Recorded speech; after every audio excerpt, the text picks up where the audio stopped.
Rusco's been around for a long time. They have a great reputation. I know Tom DeFiglio, and I know that it's been a family-owned business, and that's what attracted me to them. I had a custom picture window on my lower level walkout that was previously a paned type window, and now it's one nice big piece.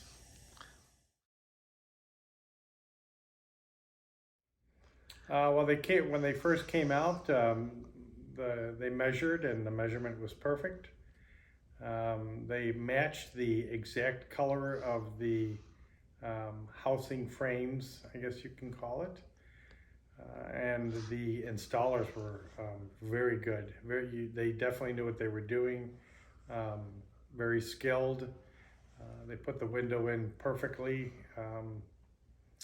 We've had some high winds since then, and I don't have any whistling, so that's a good sign.